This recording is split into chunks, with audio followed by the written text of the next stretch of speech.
Good day, everybody, and welcome to this episode, which I'm going to call different visa options if you intend to live in Malaysia. And this is, of course, targeted at a Singaporean crowd, with primarily the idea to live in Johor. Because I get this question quite a lot. If I want to live in Malaysia or live in Johor, how do I do it? While I'm still connected to Singapore in some way. So what does that mean? Typically, maybe you're still working in Singapore or you have family in Singapore, so you go back to Singapore quite a fair bit. But how do you stay in Malaysia? Also, how do you spend a lot of time in Malaysia? What are the kind of options do you have to live? Sort of like between these two countries, right? And I'm going to go through the visa options that I'm aware of. There could be more that I don't know, but I think these are the common ones which I think most people tend to fall in one of these categories lah. Okay, so the first one that most people are aware of, they've heard of, is the Malaysia My Second Home, the MM2H program. MM2H program is the one that the Malaysian government promotes the most. You hear about it the most. Most people have read about it in media before. So, but the problem in Malaysia, My Second Home today, is that the requirements are fairly strict, right? What do I mean by strict? They require you to have a liquid assets of 1.5 million ringgit. That means you need to have to show 1.5 million ringgit in your account. This could be in Singapore or any bank account across the world. They don't really care where the money is. They just want to see that you have such money. So 1.5 million ringgit equivalent. Two, you need to have an active income of about 40,000 ringgit a month. So that's like just over 10,000 Sing dollars a month. So you need to have an active income per month of 40,000 ringgit, which is strange because Malaysia My Second Home is meant for retirees, so I don't know why they have this requirement, but it is what it is, right? And these are the general two requirements, and the other requirement, I think they generally need you to be above the age of 35, which is not a problem, right? So, and then once you're approved for this Malaysia My Second Home, you need to put 1 million ringgit in a Malaysian bank account, right? Which belongs to you. This is the account will be under your name, right? The money doesn't go to government or some other party. It's still your money, right? The bank account, the fixed deposit of 1 million ringgit is yours under your name, and you can withdraw half over after 1 year, right? So the minimum left after 1 year will be 500,000 ringgit that you need to leave there for the duration of your MM2H period. So these are the requirements that MM2H require of you. To me, they are fairly strict, right? They were tightened maybe just about a year ago because the Malaysian government were trying to attract higher quality applicants. To me, the requirements are too strict now, but I mean, that's the way it is today for MM2H. So what are the benefits of getting MM2H pass? So first of all, you get a 5-year multiple entry pass, which means you can enter without having the immigration to look at your passport for much, right? So in 5 years, you can stay in Malaysia for the entire 5-year period without the need to leave the country for that. And it's renewable, right? So after 5 years, you can renew again for another 5 years, right? Subject to approval, right? And this MM2H pass also applies to yourself, your spouse, and your immediate family. So normally kids, right, or your parents, immediate family, you can also get tagged along with you in this MM2H pass. So all of you, your entire family, uh, kids plus parents, right? You can apply together, and all of you will get a pass, the MM2H pass that allows you to stay in Malaysia for 5 years, right? Renewable. So that's the main benefit, right, for the MM2H application, the 5-year social, 5-year multiple entry pass, right? And this can be anywhere in Malaysia, Peninsular Malaysia, excluding Sabah Sarawak. Sabah Sarawak has a separate application for MM2H, right, which is roughly similar, but yeah, it's a different one. So anywhere for 5-year period, you can stay in Malaysia. Now, there is often a misguided statement that you need MM2H to buy property in Malaysia. That is not true, right? MM2H does not grant you any special benefits to buy property in Malaysia. Buying property and MM2H are two entirely separate things. They are not related to each other, right? You can choose to rent. You don't have to buy in Malaysia. With MM2H, right? You can rent. You don't need to buy, right? So buying property and MM2H are two separate things. But of course, in the way MM2H has been marketed throughout the recent years is that normally foreigners, when they buy property in Malaysia, they are also offered the MM2H application. Right? This is a two product that sort of complement each other. That's why you see property and MM2H normally being talked about in quite close relation. But a lot of developers do offer MM2H application or even give the application fee to be free. But like I said, they are totally unrelated. You can do one without the other, right? They are not necessary to come together. Okay, so that is what else can you get benefit MM2H? You can hire a domestic helper, right? You can import stuff and money from overseas without to pay any import taxes or things like that. Because all your personal items from overseas you can bring into your country, into Malaysia, without paying any taxes or things like that. You can open your own business in Malaysia. If you're above 50, you can work part time, right? For another person, right? And these are generally the benefits, right, of MM2H. So what's the pro of MM2H, as I mentioned, is the 5-year multiple entry pass, right? You don't really have to worry about leaving the country. You can stay in Malaysia for 5 years straight, no issue. I think the new MM2H also requires that you minimum have to have a 90-day stay in per year in Malaysia, right? I think this requirement now matches some of the requirements in other countries, right? There's a minimum stay, not like Australia, right? There's a minimum stay you must, if you have such entry pass, you must have a minimum period in a year that you must stay in Malaysia, lah. Right? Because last time what happened, a lot of people apply MM2H, but they don't really stay in Malaysia, right? So the government say why you apply if you don't stay in Malaysia. So now that's why they have a 90 days minimum stay required if you have per year, right? In Malaysia, I think including the spouse also, right? For this.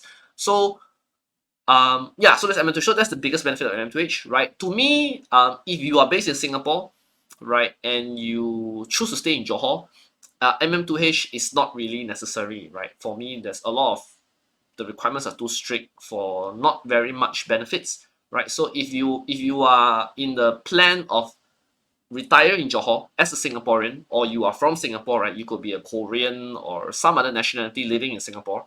I don't think the MM2H is necessary, right? MM2H is more suitable for people like the Angmo, the British, the American, they want to stay Penang, KL, the Hong Kong person, he want to stay in KL, right? Japanese, they want to stay KL, Penang. Yeah, then MM2H is more applicable for them. But if you're a Singaporean, you want to stay in Johor, I think MM2H is not really necessary. And I'll talk about that later, why, and what are the other visa options that I think are better than MM2H for Singaporean choosing to so. I'll talk about that. But this is MM2H, right? So high level, if I was speaking too fast, you just rewind a little bit, or you can go and Google MM2H requirement. I think there's a lot of information out there about what the MM2H requirement is and the benefits of MM2H. So what is visa option number 2? Now the number 2 one is what you set up a business. So if you come to Malaysia, you have intention to do business, right? You can open up a company, right? Foreigners can own companies in Malaysia, no problem. You can set up a company. I think a company setup cost is about 3,000 ringgit, right? And your annual cost, for filing and things like that, audit is roughly anywhere from 3 to 5,000 ringgit a year, right? So not very expensive, but I mean, if you do business, I assume you're going to do a business, right? So you set up a business, right, and then you give an employment pass to yourself, right? This is also a typical model that's used in Singapore, right? Whenever foreigners come to Singapore, they set up a company in Singapore and they hire themselves as an employee using employment pass. So similarly in Malaysia, you can do the same. You set up a company, right, and a private limited company, and you hire yourself, give yourself an employment pass. So, but in this scenario, we assume that you're doing some business, right? So the company is not a shell company, that you're going to run some business, however big or small, right? This is one way to get it. And normally, if you get employment pass in Malaysia, it again includes your dependents, such as your spouse, your immediate family, which is your children and your parents. Normally, they all can get approval together in one application as well. So, employment pass typically also up to 5 years period. And yes, this also allows you to stay in Malaysia. The only issue I think set up a company, of course, number one, you must be doing a business, of course, to set up a private limited. Number two is normally there's a requirement for one minimum local director. So local director means a Malaysian resident. Typically that is a Malaysian, but not necessarily a Malaysian, right? Like if you are MM2H already, then you open a company, then you are considered resident because you got MM2H.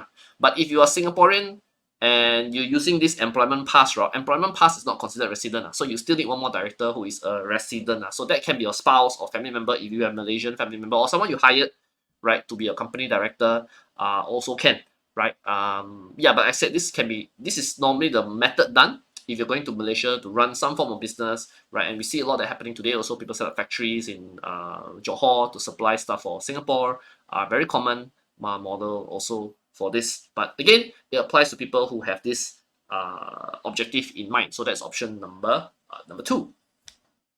Option number 3, which we have seen in terms of visa, is the what I call the education method. So a lot of people go to Johor because of the schooling, right? There's a lot of international schools and private schools in Johor, right? And we have seen that many people take up this option because number one, they are trying to escape a very strict schooling system in their country, right? We have a lot of Koreans do that. The Korean education system is quite strict. So some people come here to get into a more balanced education system. Singapore is also the same. We've seen some people in Singapore come, they don't want to follow Singapore education system. They want to do a more international system, right? So they come in Malaysia, we have the British, American, we have Canadian syllabuses. These are all available options in Johor. So what happens is that your children will go to the school, apply, and the school will basically help you get the pass.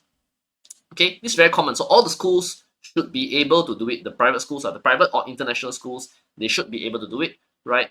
They help your children get the student pass, right? And the student pass will include again the dependents. So parents, right, siblings, all can get what we call a student or education visa dependent pass, right? And then the whole family can then stay in Johor through this method. So if you are someone who is considering to get through to use the private or international education system in Johor, this is the method for you, right? And today there are many schools, right? I mean, even Singapore company also got school in Malaysia, right? Chip Eng Seng has an international school there.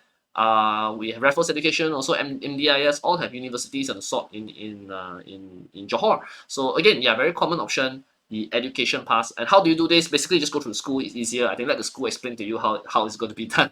Okay, and that's basically it, right? Okay, option number 4 is it's a recent one, which is called the Malaysian call it the digital nomad visa, right? So what's a digital nomad visa? It's basically someone who is like an IT person. So if you work for an IT company or you're in the IT line, you could be a freelancer also can, right? It doesn't really matter, right? Information technology line, right? You come to Malaysia, you can apply for a digital nomad pass. So this allows you to work in Malaysia, right? The pass can be as short as 3 months, right? As long, I think 12 or 24 months, quite long pass also, right? But not as long as MM2H or other passes, but it's okay. I mean, you can renew it, right? And you can then come to Malaysia, and have the same options, multiple entry, etc. during that period.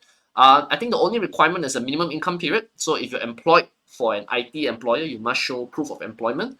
Or if you are freelance, then you must be showing that you have some contract ongoing where you are paid some income to meet this income requirement. Income requirement not high. I think it's only 20 something thousand dollars, US dollars a year, which is not very high. I mean, I'm sure a lot of people can achieve that for this digital nomad pass. So this applies to again many people who can, if you can work from home, you are where you're in the IT industry. I think how to show the IT industry is not too difficult, right? A lot of people do work today which are sort of IT related. Okay, so you can use that whether again you're freelance or working for somebody, right, to work from home in Johor, right? Isn't that great, right? You can live in Malaysia, have Malaysia living costs, low living costs, right? But you earn your income from wherever, Singapore or elsewhere in the world, which is paid, of course, in much better currencies, right? And work from home, right? And I think this is a very suitable visa option for, again, people who are in this niche, right? Which I think there are a lot out there. And it's a pass that's been recently introduced by Malaysia as well. So that's option number 4. The 5th option, which I think is the option that lots of people are using today, is just the simple tourism visa.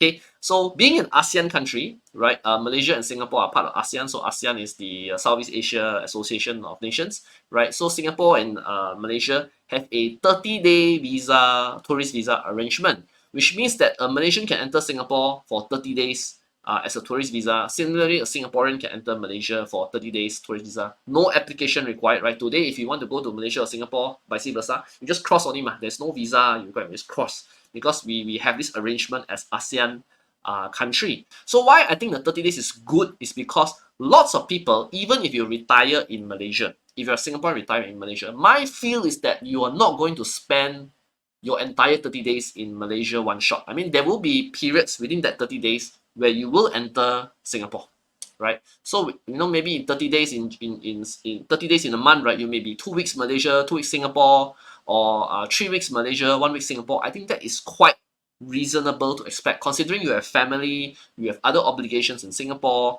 right? So it's quite likely that you will enter or re-enter Singapore quite often. So by using this 30-day visa, effectively you will leave both countries. And today that's what's happening. A lot of Singaporeans will so-called retire in Malaysia are using this option, right? They travel in and out of Johor, Singapore quite regularly, and by doing so, and they're using basically this 30-day visa. So there's no hassle of going through MM2H, right? No hassle of employment pass and things like that. I think this option is the most suitable for retirees, right? Most suitable for people who, even if you travel, and also if you work in Singapore, right, your employment pass in Singapore, right, but you are Singaporean, you live in Singapore, and then you enter Singapore maybe daily lah, right?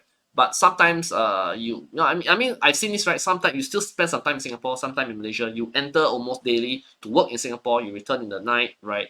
Or you may some days in Singapore. You Monday to Thursday you stay Singapore. Then weekend you stay Johor. Right, we have seen that option also, you know, because of traffic, right? So some people enter Monday morning, they stay Singapore for 4 days. Then on Thursday, Friday night, they come back to Johor, they stay Johor, right? And they're using this 30-day visa. Now, some people ask me, Ryan, is that legal? Can you do it, right? There is no law against it. So far, I have not seen anyone being jailed or being so-called turned away. I have never experienced it myself. I know sometimes immigration officers so-called ask you why you travel across the border so much. But in technically speaking, they cannot say no, right? Technically speaking, they cannot U-turn you, they cannot jail you, right, for doing that, right, because of this 30-day visa arrangement. So although the immigration may find, well, why are you traveling so much? Are you staying in Malaysia, right? But there's no harm, right? I mean, what's wrong? So I mean, I always challenge the people who get questioned by immigration on this. Just like, what am I doing wrong? I'm not doing anything wrong, right? And effectively, there's no way they can stop you. Of course, be polite and don't fight with them, right? But in my experience, lots of people do this today, which option number 5, basically using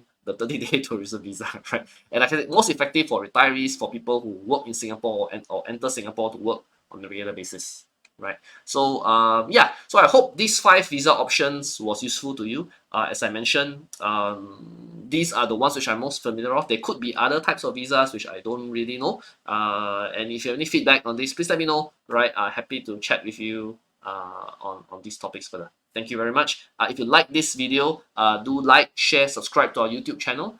We do regular content on Singapore market, on Malaysia market, about lifestyle things such as this topic today. And we are on Facebook, we're on TikTok.